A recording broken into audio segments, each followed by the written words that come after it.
నిజమేనా? బిందెకు 4 రూపాయలు.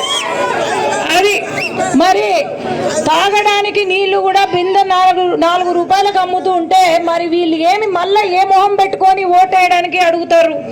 అట్లాగే నాకు ఈ ఉయ్యలవాడ గ్రామానికి వచ్చినప్పుడు ఒక చిన్న బాధ ఏంటంటే, ఉయ్యలవాడ నరసింహారెడ్డి గారి సొంత ఊరు అయినా సరే ఇక్కడ ఒక విగ్రహం పెట్టలేకపోయినారు.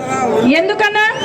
మరి మీరు చందాలు వేసుకొని ఇక్కడ ఒక విగ్రహం తయారు చేసి ఇక్కడ పెట్టాలి అని ఆయన దగ్గర ప్రపోజల్ పెడితే వాళ్ళేంది, నేను ఆయన కన్నా పెద్ద మనిషిని, నా విగ్రహం పెట్టండి కావాలంటే అని అన్నాడంట. ఇప్పుడు ఆ విగ్రహాలు కొయ్యలకుంటలో ఆడ దారి మధ్యలో పడేసినారు. మరి కనీసం సొంత ఊర్లో ఉయ్యలవాడ నరసింహారెడ్డి గారి విగ్రహం పెట్టని వ్యక్తి ఈరోజు మళ్ళీ ఎంపీగా మిమ్మల్ని ఓట్లు అడుగుతున్నాడంటే ఆలోచన చేయండి. ఈరోజు రిజర్వాయర్లు కానీ, ఇరిగేషన్ ప్రాజెక్టులు కానీ, జోలధర్ రాసి ఏది ఉన్నా సరే, వెలుగోడు ఇవన్నీ శంకుస్థాపనలకే పరిమితమైనారు తప్ప ఇంకా ఎక్కడ కూడా ఎటువంటి పని చేయలేదు. మనకు రైతులే కాదు, అట్లాగే యువత, ఇక్కడ యువత చాలా మంది ఉన్నారు. తెలుగుదేశం పార్టీ హయాంలో ఎన్నో పరిశ్రమలు వచ్చాయి, ఎన్నో ఫ్యాక్టరీలు వచ్చాయి, యువతకు మనకు ఉద్యోగాలు ఇచ్చారు.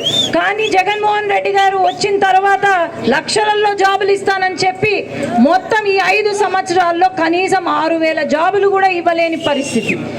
మీరు ఆలోచన చేయండి. తెలుగుదేశం పార్టీ వస్తే మన రాష్ట్రం, మన మండలం, మన ఊరు అభివృద్ధి చెందుతుంది తప్ప ఇంకేం లేదు.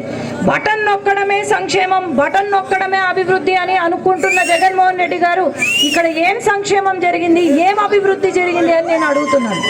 మరి మళ్ళీ ఈ 5 సంవత్సరాలు వీళ్లకు ఓటు వేసి గెలిపించి మళ్ళా మనము నష్టపోతామా? లేదంటే అఖిలం ఉన్నారు, మీకు తెలుసు భూమా కుటుంబం ఎంత అభివృద్ధి చేసిన ఫ్యామిలీ అది.